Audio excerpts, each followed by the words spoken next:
Hello friends, welcome to savage point. நான் உங்கள் ஏஸ்கேர். So இன்றைக்கி இந்த டாப்பிக்கில் எதை பற்றி பார்க்க போகிறோம்னா, பொருட்டோ 2 ப்ளூ அட்டாக்ஸ் சாப்டர் 17க்கான ஒரு சில லீக்ஸ்லாம் வந்து சோஷியல் மீடியாவில் கிடச்சிருக்கு. அது என்ன அப்படின்னு தான் இன்றைக்கி இது வீடியோ நம்ம பார்க்க போகிறோம். சாப்டர் 16 நம்ம பேசுறதுக்கு கவர் பண்ணுறதுக்கு மிஸ் பண்ணிட்டோம். உடம்பு சரியில்லை, ஃபீவர் அப்படின்னு சொல்லிட்டு நான் அந்த டைமில் இருந்தேன்ற காரணத்தினால அதை நம்ம அப்படியே விட்டுட்டோம். இனிமேல் மிஸ் பண்ணாமல் எப்பயும் போல் தொடர்ந்து நம்ம கரெக்டாக பார்த்துருவோம். சரி, வாங்க நம்ம வீடியோக்குள்ளே போகலாம்.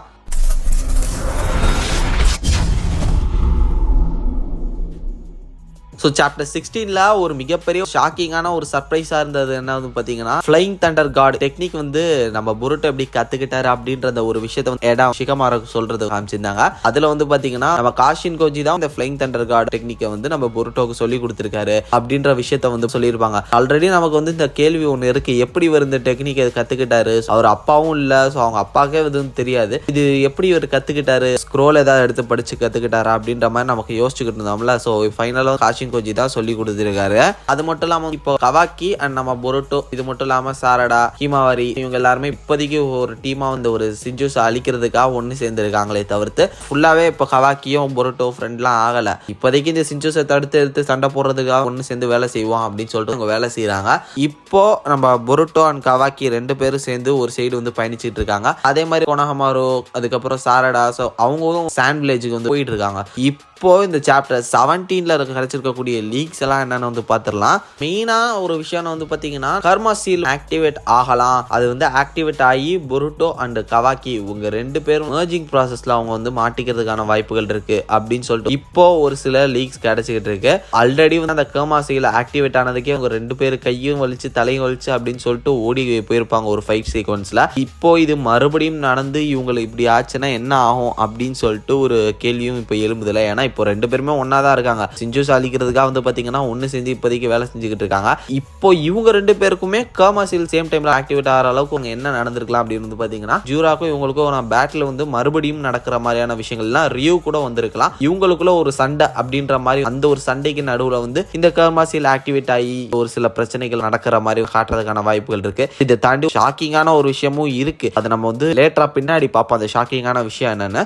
இப்போ ரெண்டு பேரும் ஒன்னு சேர்ந்து சண்டை போடுற இந்த சுச்சுவேஷன் ஒருவேளை உங்களுக்கு கர்மாசில் ஆக்டிவேட் ஆயிருச்சுன்னா அது வந்து பெரிய பிரச்சனையை உண்டாக்கிறோம். இது வந்து ஆக்டிவேட் ஆகாம இவங்க அதை வந்து தடுத்துக்கிட்டே சிஞ்சூஸ்ல வந்து சண்டையும் போடணும், அதுவும் பண்ண விடக்கூடாது. சிகமாரும் ஏடாவும் இந்த விஷயங்கள் எல்லாத்தையுமே வந்து கவனிச்சுக்கிட்டு தான் இருக்காங்க. ஒரு சைடு அவங்களும் வந்து நோட் பண்ணிக்கிட்டே தான் இருக்காங்க. மறுபக்கம் கொனஹமாரு சென்சே, சாரடா, ஹிமாவாரி, இவங்களும் வந்து பாத்தீங்கன்னா இருக்காங்க.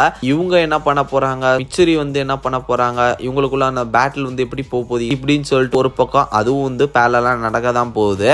இதுல ஷாக்கிங்கான விஷயம் வேற ஒன்று இருக்குன்னு சொன்னால, அது என்னன்னு வந்து பாத்தீங்கன்னா, காஷின் கோஜியோட டெத் மேபி கூடி சீக்கிரம் நடக்கிறதுக்கான வாய்ப்புகள் இருக்கு அப்படின்ற மாதிரியான ரூமர்ஸ் வந்துகிட்டு இருக்கு. இப்போதைக்கு பொருட்டோக்கு ஒரு பில்லரா கூடயே நின்று காக்குறது வந்து காஷின் கோஜி தான். என்னதான் பொருட்டோ டைம் ஸ்கிப்பிங்கை யூஸ் பண்ணிட்டு நிறைய விஷயங்கள் நிறைய வித்தைகள் கத்துக்கிட்டு இருந்தாலுமே கூடயே காஷின் கோஜி தான் இருந்து நிறைய சப்போர்ட்ஸ் பண்ணிட்டு இருக்காரு. அப்படி இருக்கக்கூடிய ஒரு ஆளை போட்டு தள்ளிட்டாங்கன்னா என்ன நடக்கும்னு கொஞ்சம் யோசிச்சு பாருங்க. ஸோ அது மட்டும் இல்லாம அவரால் மட்டும்தான் இப்போதைக்கு ஃபியூச்சரை பார்க்க முடியும். ஸோ அவர் பார்த்து தான் வந்து ஒரு சில விஷயங்கள்லாம் எடுத்து சொல்லி நம்ம பொருட்டோக்கு வந்து ஹெல்ப் பண்ணிருக்காரு. அப்படி இருக்கக்கூடிய ஒரு மெயின் கேரக்டரை போட்டு தள்ளிட்டாங்கன்னா அப்ப பொருட்டோ என்ன பண்ணுவாரு? பொருட்டோக்கு வந்து ரொம்பவே கஷ்டமா போயிடும். இப்போ கவாக்கி, ஷிகமாரு இவங்களோட சப்போர்ட்லாம் லைட்டா கிடைச்சாலுமே அவங்க எல்லாரோட சப்போர்ட் ஹெல்ப்பை விட காஷின் கோஜியோட சப்போர்ட் வந்து ரொம்பவே முக்கியம் பொருட்டோக்கு. இப்போ அப்படி இந்த ஒரு மெயின் கேரக்டர் ஒருவேளை பாதியிலேயே விட்டுட்டு போற மாதிரி அவரை போட்டு தள்ளினாங்கன்னா டெஃபினட்டா போக போக வரக்கூடிய சாப்டர்ஸ் வந்து ரொம்ப குரூஷியலா கிரிட்டிக்கலா போகும் பொருட்டோக்கு. ஆல்ரெடி அப்படிதான் போயிட்டு இருக்கு.